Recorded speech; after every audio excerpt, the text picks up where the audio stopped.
Non una, ma 2 volte in Italia, in provincia di Venezia, la febbre blu ha contagiato Jesolo e contagia Mestre. I 4 cavalieri della boy band anglosassone che ha venduto milioni di dischi hanno scelto A Chi mi dice per infiammare il pubblico del festival show.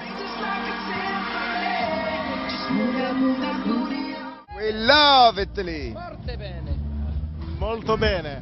E perché hanno scelto di cantare proprio in italiano una canzone famosissima come Chi mi dice? Perché l'Italia? How you choose to sing like a Chi mi dice in Italian? We're going to do Chi mi dice stroke breathe easy tonight. Do it a bit in Italian and a bit in English.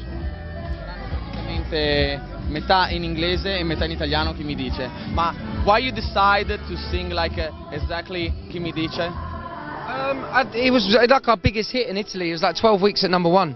So We wanted to respect the language. We wanted to give something else a go, and you know, the Italian language is a language of love. So we wanted to sing in the language of love, and we came up with the Chi mi dice. Vogliono rispettare la lingua italiana perché l'italiano è la lingua dell'amore, per cui vogliono dare comunque un contributo, visto che è stata una hit molto importante in Italia, vogliono rendere partecipi in Italia questa grande hit. Una serata da emozioni internazionali, quella in Piazza Torino con Sagirei, che ripropone i grandi successi degli anni 90.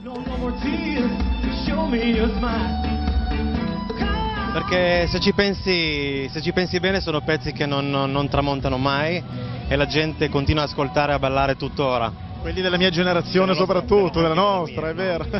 E quindi è stato un progetto nostalgico in cui ho voluto far risuscitare questi pezzi e farli sentire anche in una chiave diversa dall'originale, insomma, ed è piaciuto.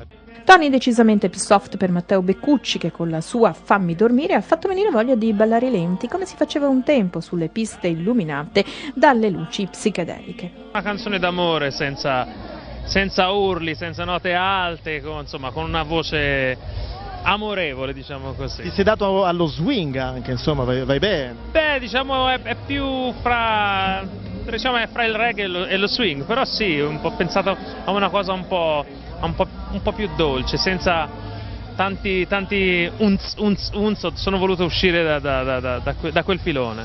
E a squarciare la notte sul litorale veneziano anche i The Sun. Ciao ragazzi, grazie intanto di questa accoglienza straordinaria, è sempre incredibile. Tra poco saremo su questo palco, abbiamo visto la platea, non so quante persone siano, ma credo veramente decine di migliaia. Siamo veramente emozionati e il Festival Show si dimostra ogni anno veramente il festival che c'ha una marcia in più.